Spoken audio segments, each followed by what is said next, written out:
It's more wizards, wands and magic in a more darker tone for the Harry Potter series. It's Harry Potter and the Deathly Hallows Part 1.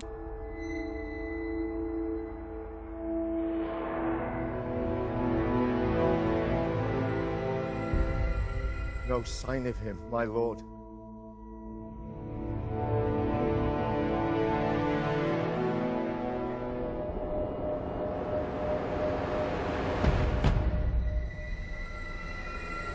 Harry ages and reaches the inevitable fight between good versus evil. It's just a shame that it needs to be as ploddingly boring and more of a tease as this.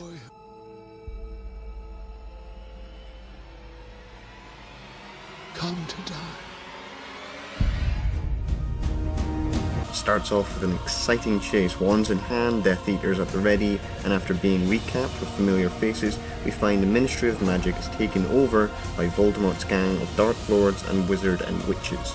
Back with Harry after near-death attacks by Death Eaters, Harry continues with Ron and Hermione to find the Horlocks, destroying the one thing that can destroy the one that shall not be named's power, and finding the true meaning of the Deathly Hallows.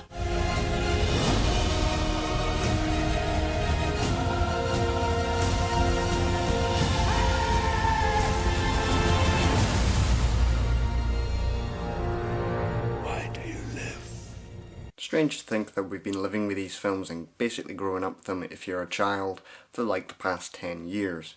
It's also strange to think that these films haven't been all entirely successful on my part because I'm not a really big Harry Potter fan. With this new installment, it kind of came with the same expectations that it was going to be another Harry Potter film. This time the tone is far more darker than the previous films, even from the third, the fourth, the fifth and the sixth.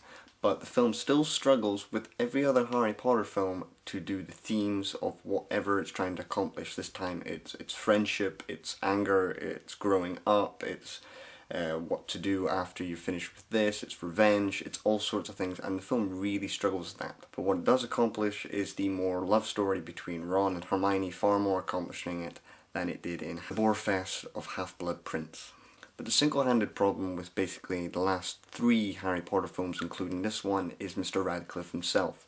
All the actors in this film, the supporting cast especially, even Hermione and Ron, played by Rupert Grint, and Emma Watson, one-up Mr. Radcliffe every time. So Brendan Gleeson, who plays Mad-Eye Mooney, and you've got Rhys Ifans from Greenberg and Mr. Nice, John Hurt, Dobby even one-ups him. Mr. Radcliffe doesn't have the dramatic range to pull off the emotional weight for his parents' loss, which he has from the first film, and it gets far more explored in this film, and nor does he have the dramatic range to pull off the more teen anger scenes. But it's Rupert Grint and Emma Watson who are more defined and natural as actors in my mind, as they can, especially Rupert Grint, carry the dramatic scenes, and they can also really do well at humour. Harry Potter and the Deathly Hallows is a mixed bag, definitely. It's boring, really slow in times, but it's really exciting and thrilling at other times. You know, it starts off like Star Trek. Last year's Star Trek, it was really exciting. But the original films that I kind of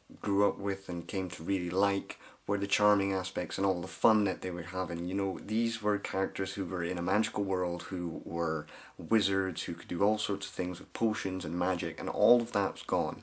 Now I am glad that they got out of Hogwarts, because, you know, we want to see something completely different this time. We want to go into new realms, but this time all the magic and sort of the fun has gone up for a more depressing and laid back tone. But essentially what Deathly Hallows Part 1 feels like is a more overlong prologue and chapter 1 instead of an entire film in its entirety, more setting up for the better part of the series, which hopefully will be part 2. The magic is still there with the Harry Potter films partly, and with every Harry Potter film, no matter what you think of them, like I don't like the 4th, 5th, 6th and partly the 7th, that we're still in good company. It feels like we're in a good place where we can still have a bit of fun. You know, you can depend on the Harry Potter film. So to sum it all up, Harry Potter is not my kind of film. I'm not the biggest fan, so I'm going to say this. Better than the 6th film, but it's still a bit of a 2.5 hour bore fest. 6 out of 10 for Harry Potter and the Deathly Hallows